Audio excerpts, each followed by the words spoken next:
see, we are interviewing Barbara Kohl-Spiro.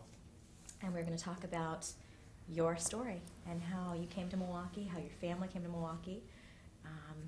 So if you want to tell me what is your full name? Well, my full name, I'm long named Barbara.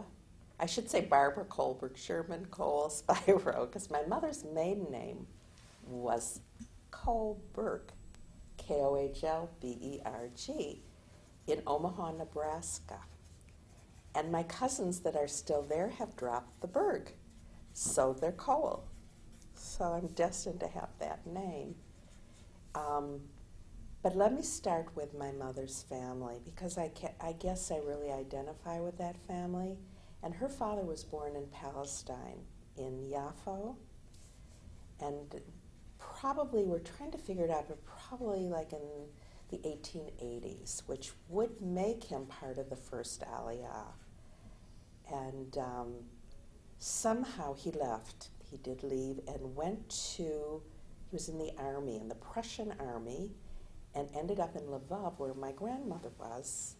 And they were married and came to Omaha, Nebraska, through Galveston, Texas, through, I think, the Homestead Act, where free land was offered to Jewish people to settle in the West, actually to all people, but many of the Jews that ended up in Kansas City and Omaha, Nebraska, Texas, came through Galveston. And so at any rate, Omaha. My father's family came a little bit later from Russia, and my grandfather and grandmother, particularly my grandfather, when he came here with his father, they were socialists, but they were religious. They founded Anshe Lubavitch in Milwaukee many years ago, and the Torah that they brought from Russia, I had restored when my son David had his bar mitzvah. And we took that Torah that came with my great-grandfather and grandfather. My grandfather was Nathan Sherman, of blessed memory. And we took it to Israel with us. And David had his bar mitzvah in Beersheba at a high school that his grandfather Max Kohl and grandmother Mary Kohl had built. So we had the family Torah from my side and the high school as a setting for the bar mitzvah. And the high school, the young people, it's an arts high school. It's technical. One side is technical, electrical knowledge, and the other side was theater, visual arts. So all these performers came and did things from Oklahoma and Hebrew and for David's bar mitzvah. So those are kind of my roots. I have to say that I always think it's fascinating, if you're Jewish, how you even come into being. I was thinking how I got life with a father in Milwaukee, with a mother growing up in Omaha, with their parents growing up in Lvov and in Palestine and Russia, and then here you come to be. And that's kind of everybody's story. It's really quite miraculous, I think. We don't end up marrying the boy next door often, or the somebody you know in high school, although that does happen today. But at any rate, I was born in Milwaukee. I was born here at St. Joseph's Hospital, and grew up, my earliest years were in Whitefish Bay, 319 each Birch, and I still can drive by my house. And I went to Richard's School, and there had an extraordinary art teacher named Mr. Ferrara. In those days, you had orchestra, you had music lessons, you had all in your school with extraordinary teachers. And so Mr. Ferrara recognized something in me, and he gave me so many opportunities to feel good about myself, whether it was decorating for dances or just doing good things in art class. So that became a big part of who I was, this drawing and painting, and even though in my family there were no artists, in fact, if I would say to my parents I wanted to be an artist, they would turn white. But it was something very much part of me. Also, I started Sunday school at Emmanuel when I was 4, went to kindergarten, and even though I lived in Whitefish Bay, this Emmanuel was on Kenwood. So I took a bus, and my first play there was for Purim, and I played Mordecai. And I still love Mordecai, and I think that was so great that I got to play a guy, instead of a fairy princess or something. So now at Purim, the women identify with Esther, I identify with Mordecai, and get very upset when people call him manipulative, because I know he was kind. So Emmanuel, that's where I had my first taste of being with all Jewish people. And in this beautiful big building, a majestic building to me. And the other part of it is, I played Mordecai, but my father had theaters. My father was in the theater business. And when I was a very little girl, he had a theater called the Regal, which was on Walnut Street, and it was a black theater. So I must have been 4 years old, and I identified with Lena Horne. Not only Mordecai, but Lena Horne was my woman I wanted to emulate, with her voice and her beauty. And my father was very much part of the black community. And when I'd go there with him all the time. I spent a lot of time with my dad, because the other side of the story is my mother had mental illness. So my dad really spent a lot of time with us, and I was very fortunate to have him. So he would help a lot of the people in the black neighborhood, just with all kinds of things. He's very involved in it. And also at the time he had the Regal, the Jewish neighborhood was right around there too, and right across from his theater were Jewish printers and bakeries, and so it was still a Jewish neighborhood, but turning black. Also, in this era, there was something called Film Row in Milwaukee. And I've talked to Steve Marcus about this, because that's why they moved to Milwaukee eventually, because of Film Row. Film Row was, I think, around 9th and Kilbourne. I'm not sure, because it isn't there anymore. But it had about 3 blocks of sparkly sidewalks, and every single major movie company had a little building, and they would show screenings. And they also, that's where you would get your films. And so it was like a mini Hollywood. And I went there with him every day when I was in kindergarten, and we'd go see screenings, and that was the era of the great MGM musicals, and just a great, to me still, one of the greatest eras of filmmaking. So that's how I'd spend my days, watching these wonderful movies. Even the Warner Theater downtown on Wisconsin Avenue had a screening room below it, and all the distributors would come and watch these movies before they came out.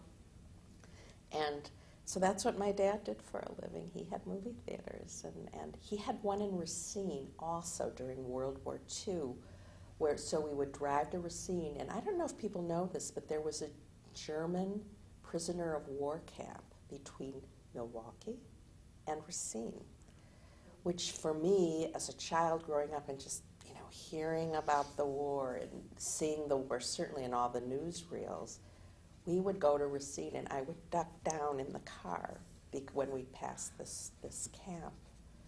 And you don't hear very much about it, but it was there, and because this area was German-speaking, and it was a natural place for them to come.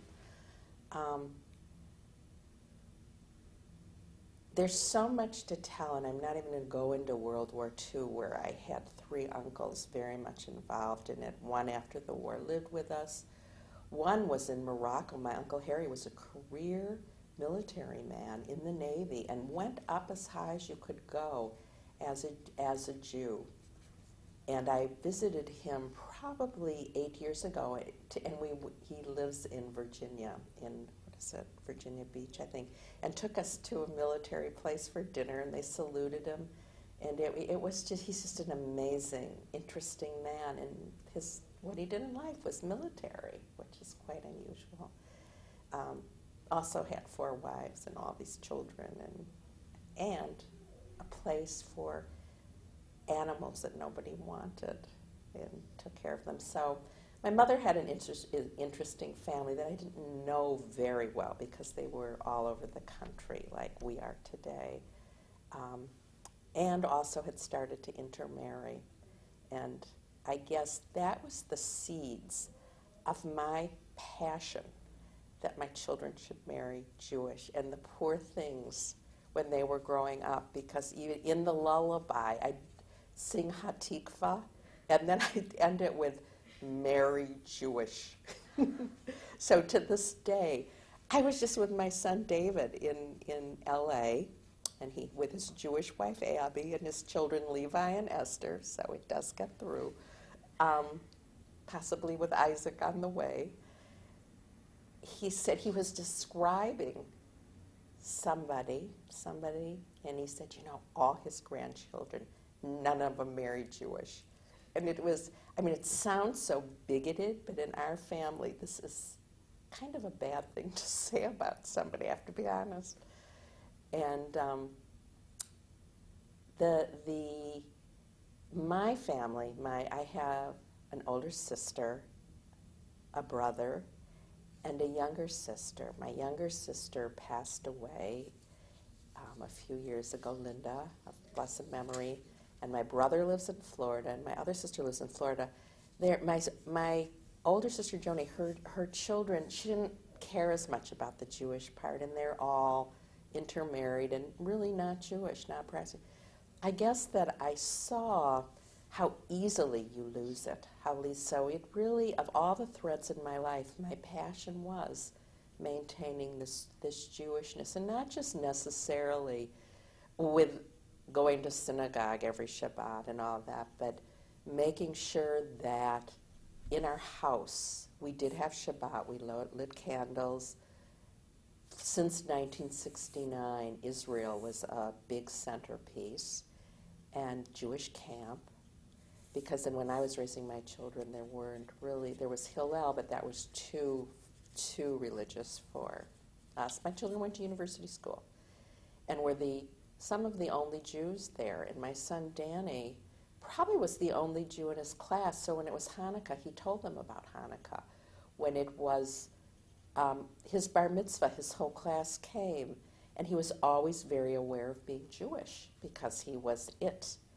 And my children, I guess I should go back to my Whitefish Bay years because, or maybe because we touched on the Richard School years a bit. But Whitefish Bay High School, when I got there, it was very interesting that if you were Jewish, there were other Jewish kids, and it was a very good school, and there was acceptance to a point, but when it came to the award assemblies and the Harvard Awards and the DAR Awards and all that, Jews, forget it. Or even getting into the great Eastern schools, they took a few, but it was different.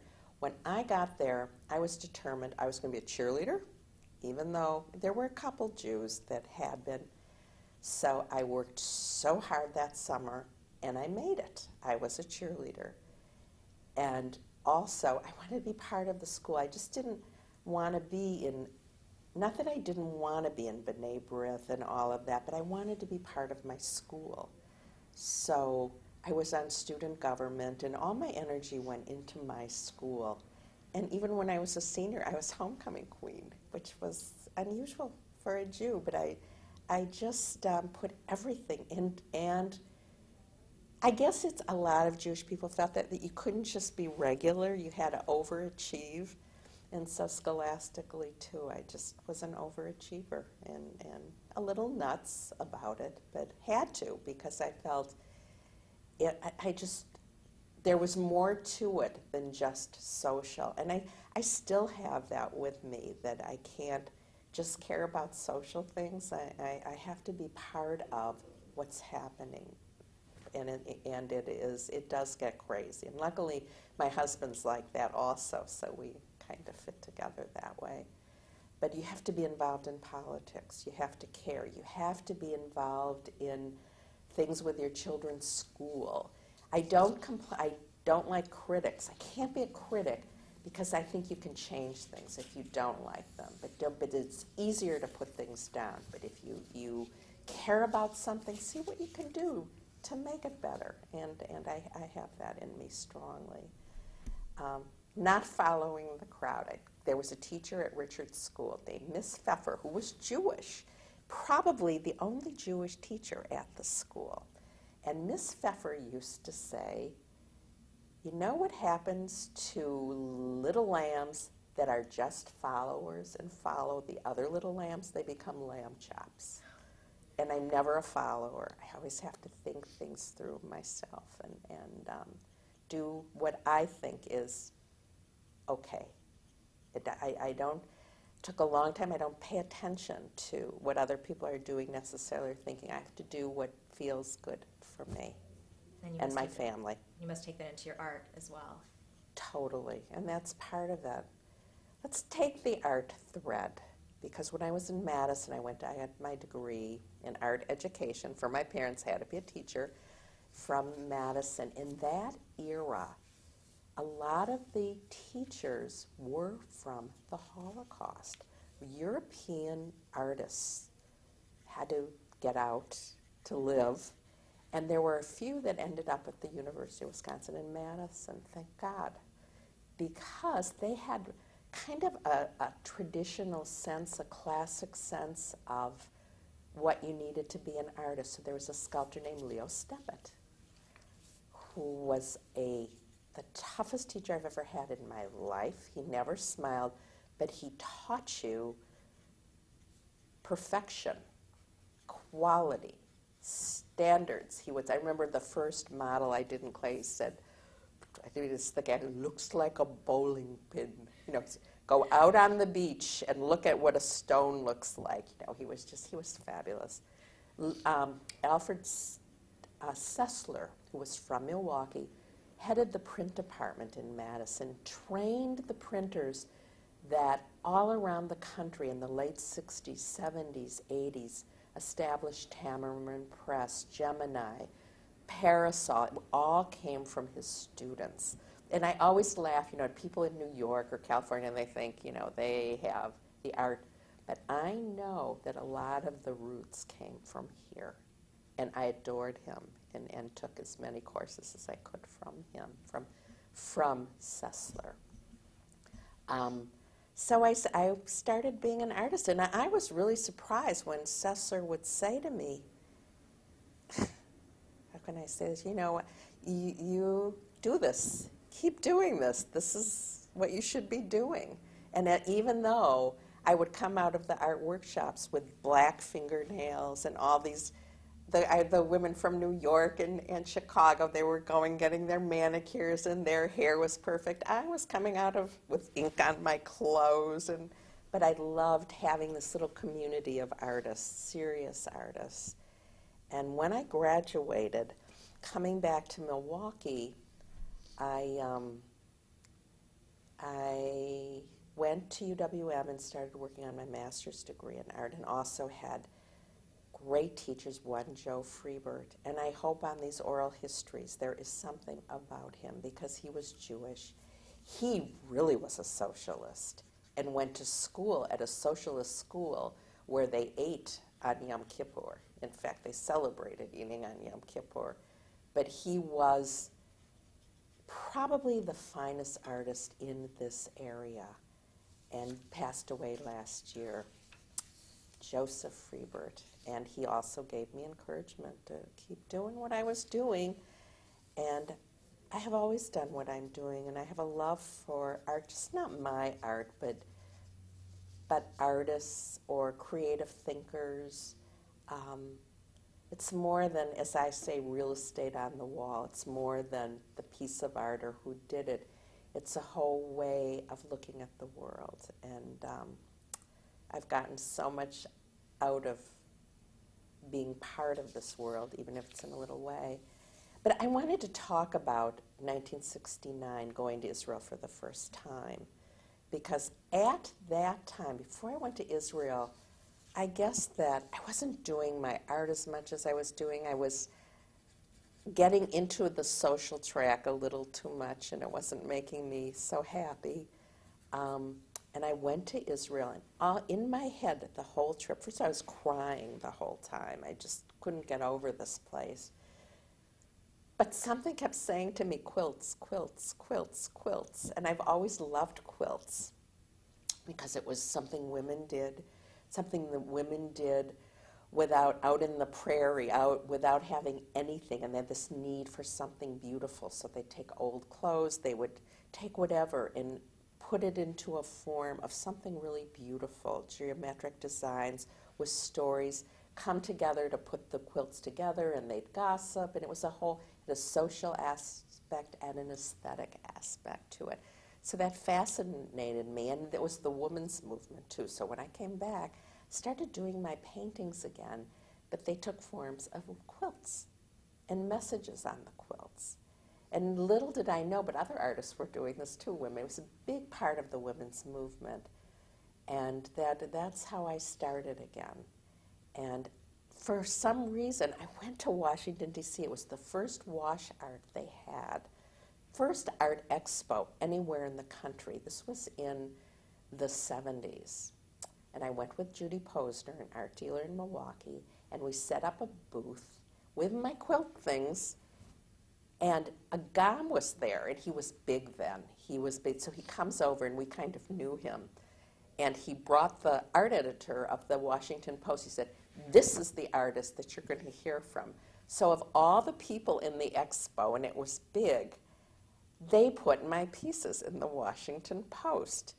So that all of a sudden I was an international artist. But they didn't know that I did my little pieces in my bedroom at home, just at a little desk. So from that I got offers to do series of prints for people in New York and Washington and Boston, and offers for shows. The problem was, at that time I wasn't ready. It should happen now, I'd love it. But at any rate, it gave me, I had a New York show then. I did a series of prints for different museums, and it really got me going. Along with that, in Milwaukee, I did the first poster for Hillel for a fundraiser. Then Phil Rubenstein, who started the Milwaukee Jewish Day School really with the money, asked me to do a fundraiser for them. And it was like the first year. So I had my paintings and I did a poster for them. And I think they still have it hanging somewhere. So I started doing things. One thread of was for raising money for Jewish things. And I've done a lot of that. And just continue doing my art. And I just came back from this National Foundation for Jewish Culture, and now it's 2004, and a big collector in New York named Carol Spinner, who collects Jewish women artists, she just bought a painting of mine for a lot of money. So I just laugh at, people think it happens overnight. This took about 30 years, 35 years, 40 years of working almost every day. But now I don't know what I'll have. I had a show in Israel last year in November, a museum show that the Israeli Museum installed. And it was a dream. It's in a place called Mishkanot Sha'ananim, which Teddy Kollek started. And they just, for the last 2 years, have had this exhibit space. So that was a high. Even though I had to get 38 paintings to Israel and back, there's a whole story in that. But I did it, and it was something fabulous for me. What type of art are you Was doing? right now that show? Somebody from the Jerusalem Foundation, which is what Teddy Kollek founded, was in Milwaukee and saw my pieces at Michael Lord, and they were about Yehuda Amichai, a great Israeli poet who had passed away. So that show was about that. It was about his poetry and my images. Right now, I am doing pieces with other artists, Jewish artists, pieces in it but still it's mine, and then I'm in it too, and sometimes my kids are in it. I would say, I don't even like tapestries in a way on paper. I always like work on paper.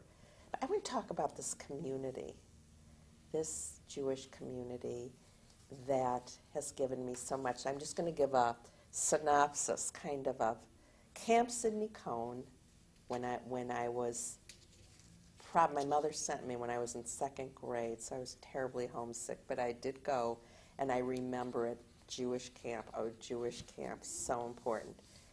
Then the JCC, the Jewish Center, which is where we're sitting. This I used to come when it opened up, probably in the 50s, and I can still smell it. And for me in Whitefish Bay, where there were, some Jewish people, but you'd come here and you were really with Jewish people. And did you experience any anti-Semitism in Whitefish Bay? Or did you see any? At my school, not so much. My neighbor, Mrs. Cheney, think of the name. Things don't change. She hated my family because we were Jewish. And she called when our dog ran on her lawn. She said, "You kike dog, get off my grass." So I grew up from the time I was 10 to the time I went off to college with having the family next door never talking to us and hating us because we were Jews. I once went into their house, and I've written a story about it, because she had a daughter a year older than me, and before she really hated us. She allowed her daughter to play with me once.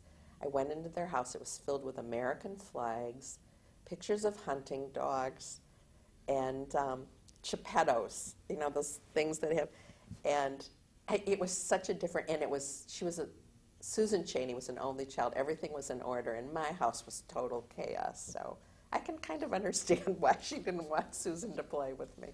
No. But so that anti-Semitism, the other anti-Semitism, when you ask me about it, when I was 10, my family moved to Wichita Falls, Texas for 6 months because my father was in the theater business. In 1950, television was really hammering the theater business, so he went into another business. When I was in Wichita Falls, Texas, now I am a northerner. My last name's Sherman. Remember the Civil War, and they still remember the Civil War. So Sherman, from the north, Jewish, no Jews in the school. I think I remember my sister and I walking home, and we had to have protection because that was an anti-Semitic place. But you know what? You learn from everything, and it was there that I really realized what it was to be a Jew. They let me know every day of my life. So I was aware of anti-Semitism. I was also aware of being self-conscious as a Jew, wherever I went. When I went to Israel, I was never self-conscious as a Jew. I was just this normal person. And I loved that feeling. Also in New York, my first time going anywhere other than Chicago, living in Milwaukee, was my roommate from college, was Sally Gutmacher. And I visited her, and I fell in love with New York City. I'm still in love with it because of the Jewishness.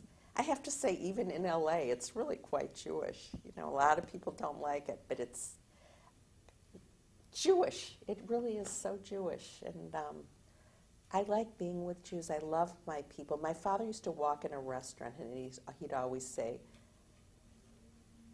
"Our people are here." He was so aware of it, too. And whereas my mother would say, "I love blonde Jews. I like them to be light." And she'd say, "Don't ever use a Yiddish word." She was the opposite. And my grandmother, my father's mother, never even learned English. She was a Yiddish speaker forever. My grandmother, Sherman, Sonia Sherman of blessed memory, was Orthodox Jew till she passed away. And I'd go to synagogue with her. And we lived with her for 6 months. So she was kosher, screaming when we'd mix things up. She was something. Came over on the boat with Mrs. Bockel, Mrs. Heiken, who was Mary Kohl's mother, and my grandmother were the three. They were the best friends, and they came over together to this country. And I ended up marrying Alan Kohl. And so my grandmother had died, but I think that she would have liked that a lot. And my children, of course, are Kohl and very proud of being grandchildren of Max and Mary Kohl. And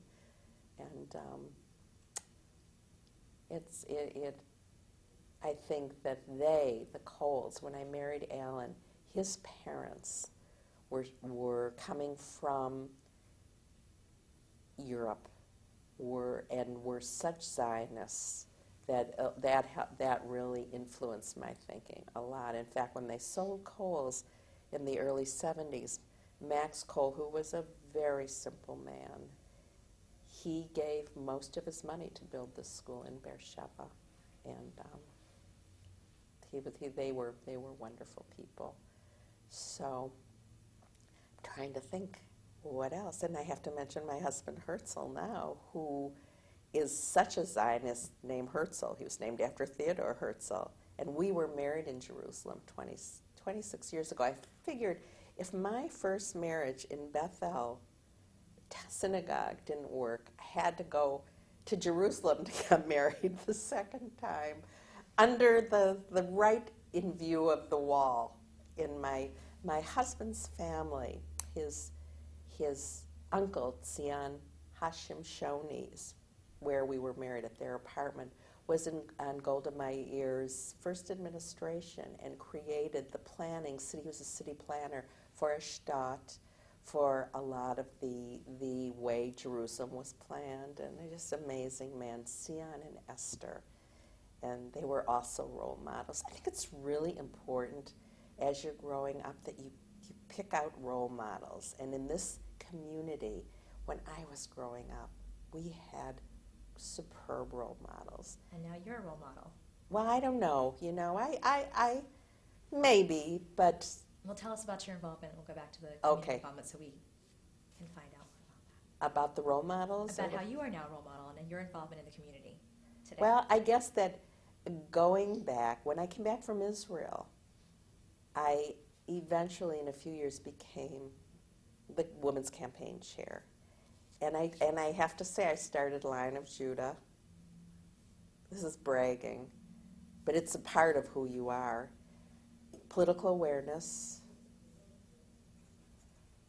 and most important, the Bible study classes with a tarot, which at that time, women studying with a woman, there was commentary about it, but that original Bible class with a tarot cone as our leader, and she is a role model, had Ruthie Ornstein, who is a leader, Alice Colburn, who was a leader, Edie Edelman, who was a leader, and then some younger ones. I was your age then, and we started studying once a week, and I'm still studying. It led to this love of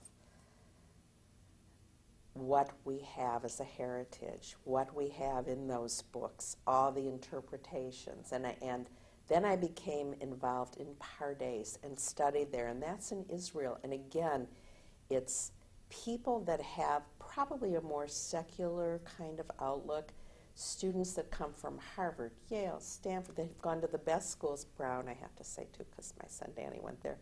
And they say when they get to Pardes, they have the finest teachers they've ever experienced. So I'm always thinking about highest quality Jewish education. Not necessarily, not to put this down, but sometimes after school, Sunday school, the teachers try, but they don't have the background themselves. And we have such brilliant people who are it's a big part of who we are. So why not pass it on? And so I've brought in scholars that I've met in Israel to expose the community to that kind of thinking. And what you're doing today, doing histories, there's someone named Muki Tsur who has lived on a kibbutz right near our region in Tiberias for his whole life. And he's been the secretary of the kibbutz 3 times and head of the whole kibbutz movement in Israel and a writer. And he talks about kitchen history, how important this is. What happens when people talk in their kitchen? We all know about the dates. We all know about the big history, but cultural history, history of individual, just people who made a difference. And I love that. I am a memoir biography addict. I'm always reading one. Nothing's more interesting than people's lives and what they've done with them. And I think that, I guess by reading about other people, I want my life. God gave me my life. He gave me my life in 1940. I could cry when I think about 1940 because of what was happening. And if you were born in 1940, when so many people don't get the chance of being born and certainly of dying, you can't waste a day. And my grandmother, Sonia, always used to say, never go to bed at night without having accomplished something, really something during the day. And not that I do, but I try. And sometimes I think, and Max Kohl used to say this too, why can't I just be a regular person? Why can't I just be normal? Why do I always have to, for Dre and look at what could be better, what could be changed? But I can't. It's just who I am. And I hope I've passed this on to my children a little bit. And with 3 children in Milwaukee at Milwaukee Jewish Day School, every time I walk in the door, I do say, thank God. Maybe a few things that have happened in my life, this is the reward. This is the reward to me. When those children know the Shabbat songs, and when my granddaughter, Samantha, I have to say, I've got to be honest, I have to say my grandchildren's names, to say my children's name, Danny, Beth, David, and my grandchildren, Samantha, Benjamin, Adam, Sophia, Lily, Anna, Levi, Esther, and one coming any minute. They're Jewish children. They are Jewish children. And it's not just if your children are Jewish. It's if your grandchildren are Jewish. This is the test. If you can have Jewish grandchildren, that's the reward. It's the biggest reward. Is that what you're most proud of? Mm-hmm. I am most proud of being Jewish, being part of a people, and being part of a Jewish family. And that's what I thank God for every morning and every night. So. We're rolling. Barbara, what else are you most proud of? I have to say that I love Milwaukee. I just came back from LA, and I felt so bad because my son, David, and my daughter-in-law, Abby, they wanted me to stay. I have to, as I get older, I have to be in Milwaukee. It is, I'm so proud, like Golda Meir was here. I'm so proud of the this community and what it's built. I live now right across the street from the Calatrava, and I love art. So it's like that's another reward. I look out my living room window, and there is this Calatrava. We have David Gordon now, the museum director, and he's a good friend of mine, and he's Jewish. And he kind of, like a lot of people, even though he went to Israel right after his schooling and thought maybe he'd make Aliyah, we tease him, and like, my relationship with him, too, it's always about inserting, like, the Jewish part. As my son Danny, all my kids used to call me, I can't remember, but it was always like Jewish mother, Jewish mother. Now that they're older, they do the same thing.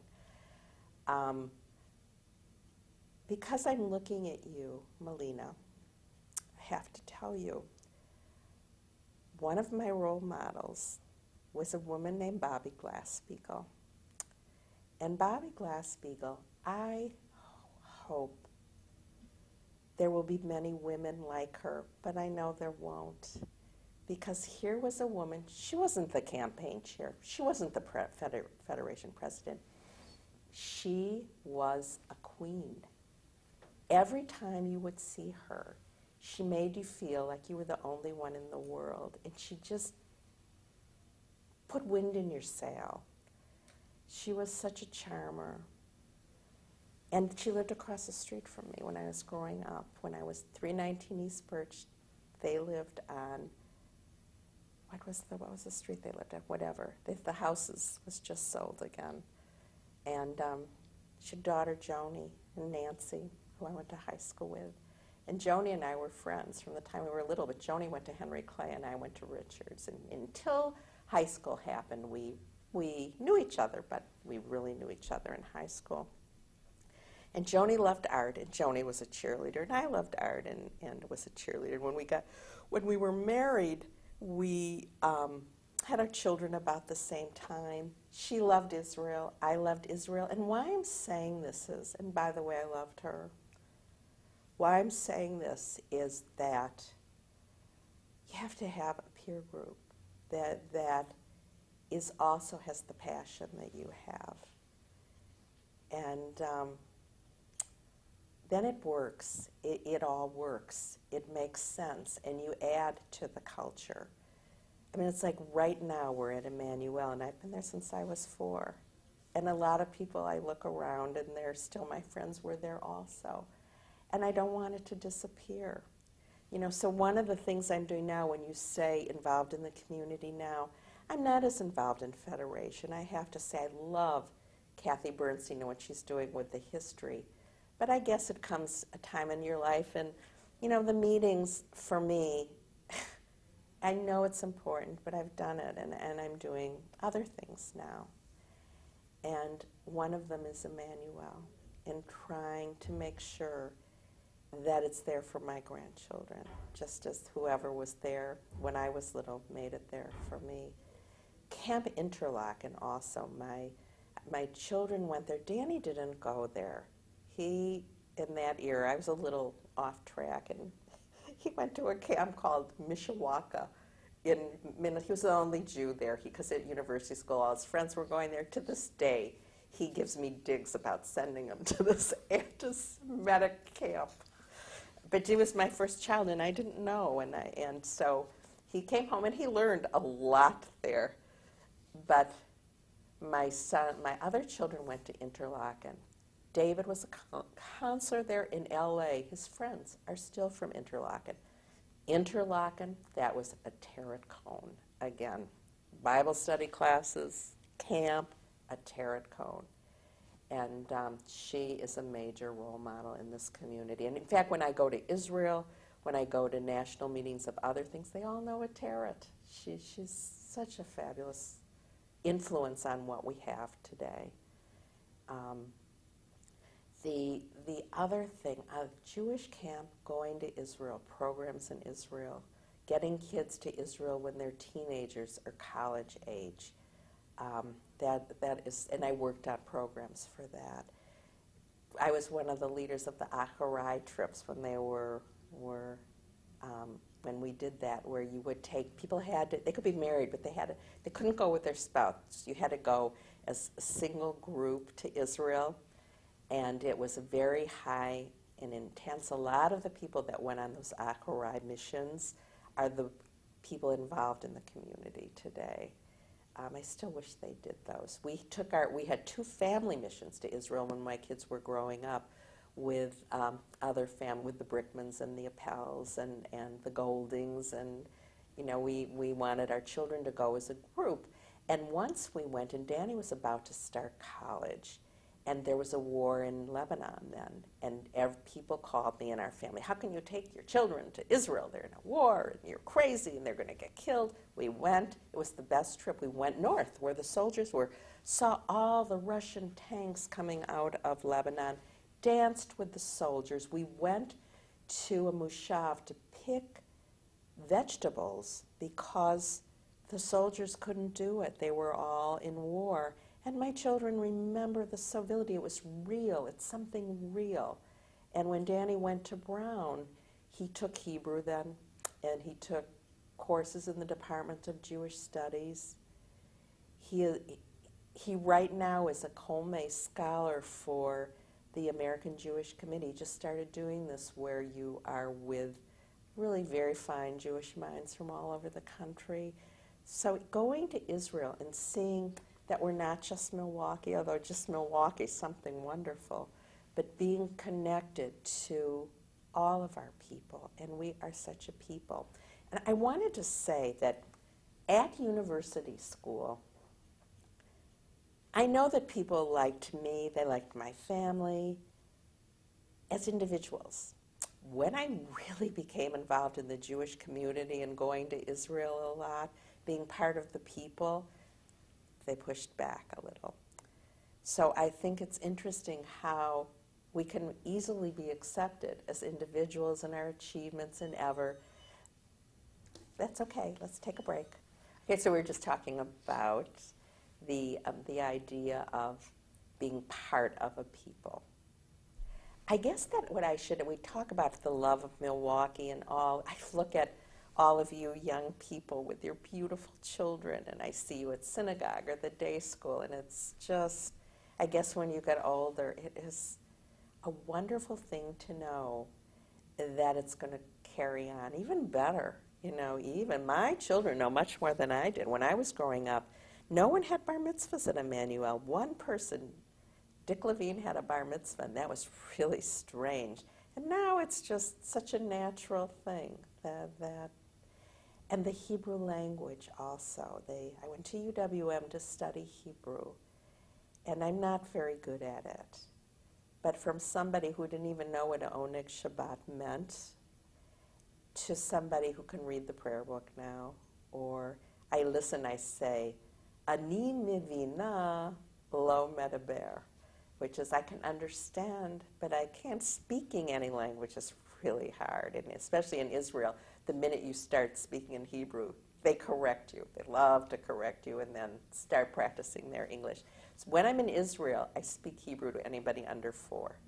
But if they're over 4, English, Anglit. But I did go to an ulpan we spent some time in Jerusalem, and it was in Baca, and it was run by the Jewish Agency, and it was people from all over the world. There were 3 of us from America who were the worst in the class.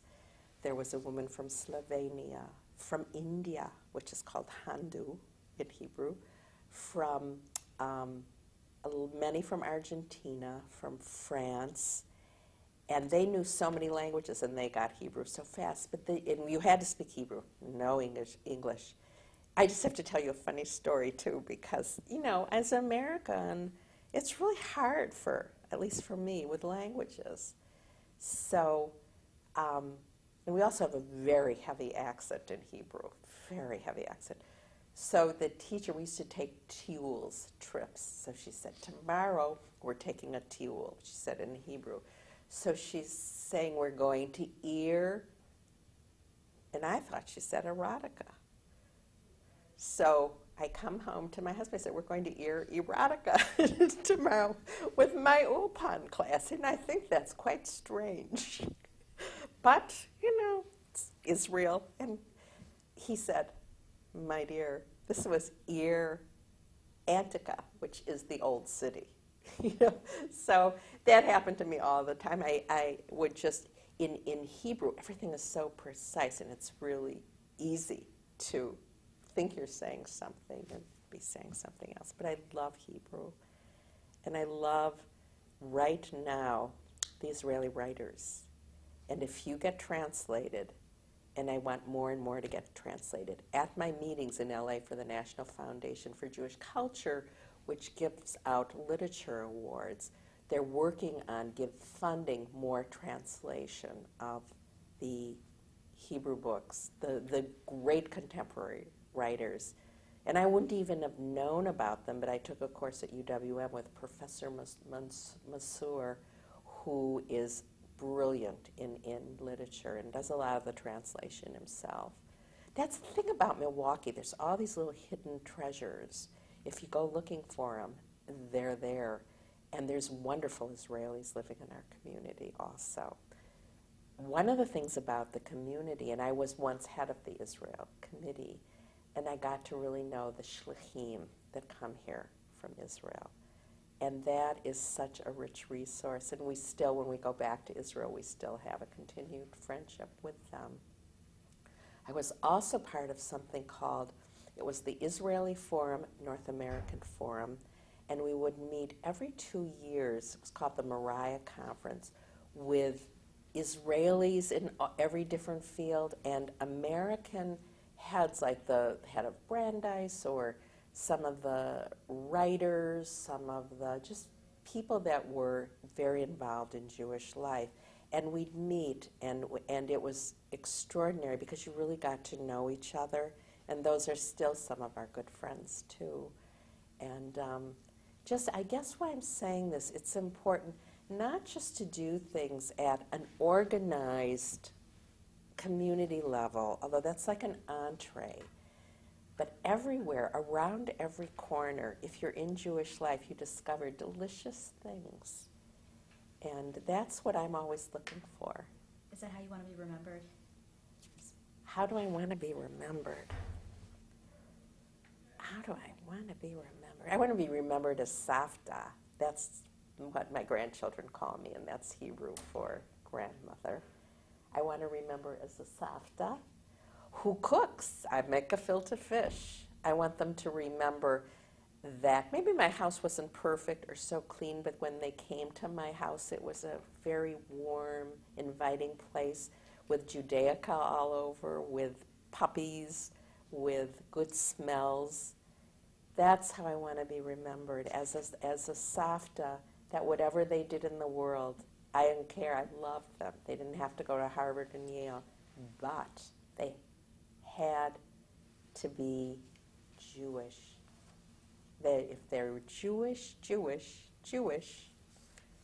they are really part of Savta's world.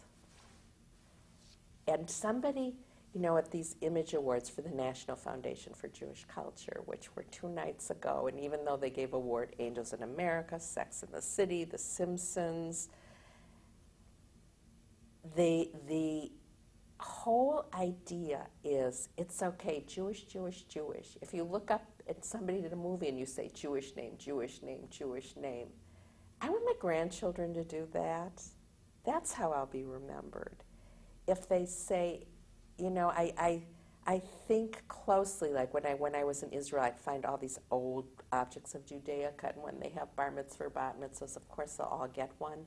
I want them to say, Savta gave us this from Israel. I want them to know that Israel is the center of our hearts, and that we always have to have an Israel. Even though the whole world may hate Israel, we have to have Israel forever.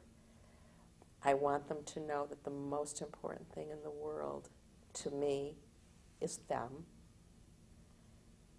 Whether my name is on a building or anything like that, I don't care about that. I want to be remembered as a person that was a mensch and maybe had kind of a good name, the crown of a good name. That's what I want to be remembered for, to be a mensch. My father said that a lot. He's a mensch. He's a mensch. He's not a mensch. I want to be a mensch. So that's what I want to be remembered for. Is there anything you want to tell me that we didn't go over? That I didn't tell you. I guess also, I didn't say the word community. The word community is synonymous with being Jewish. You can't be Jewish without a community. And to have a community that has high standards, that's caring of everybody, not just the machers. To be a community that is constantly changing, dynamic, not afraid of people that say no, not just wanting the yes people. Not a community that isn't afraid to say it how it is. If there's faults, come on. We're mature. We don't have to cover things up. And the other thing about a community, you have to have culture. You have to have the arts. It's not just about money, although I know that's important. It's about having an environment where there is room for the creative spirit, because community, a Jewish community, has many parts to it. And it's not only Shabbat, although we need Shabbat. It's not only whether you're Orthodox, Reform, or conservative. It's that you are expanding, looking to the past, knowing what the heritage is, although it's impossible because the more you study, the more you don't know, but ensuring that there's emphasis really on our values, and that's learning, it's caring, and it is thinking about what's going to be in 50 years and making sure that it'll be there. And I have to say, when I'm ending, I am so lucky because I have Danny and Stacy, who are both involved in this community here. And I have to say, because I'm a woman, Stacy's maiden name, Schiff, she was from New York, and she grew up with such a wonderful Jewish background. And I have to mention Gary Feinerman, whom my daughter Beth married in Chicago. He grew up in Highland Park, and he is such a fine man. He's Jewish, but he's social justice. He's right now the Solicitor General of the state of Illinois, and it's all about making sure that people are equal before the law. And then Abby Tallman, who my son David married, who, they're in LA, and she, even though she grew up in Highland Park, she says to me, now they have Shabbat every Friday, and they have a Jewish life. They have lots of Jewish friends, and so I'm very lucky with my children. And of course, my husband Herzl, his son Ezra just had a bar mitzvah last weekend, and they're descended from the Baal Shem Tov, and his Hebrew name is Shner Zalman, and they're Kohen, and they are all. There were 5 generations that were speaking Hebrew at the bar mitzvah. So it's a big being remembered as a somewhat informed Jew is important to me also. And also, Barbara, we would have to also say that you were the recipient of the Women's Division. You want to tell us about that? Or the Leadership Award, yeah, I was. And the Anna Gulnick Leadership Award. Anne Agulnick was a role model also, such a Zionist.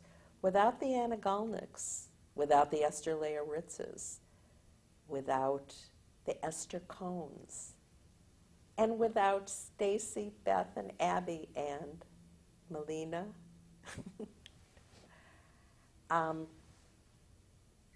things would be a lot different around here. And so I'm always looking for strong Jewish women and men, but I have great faith in women.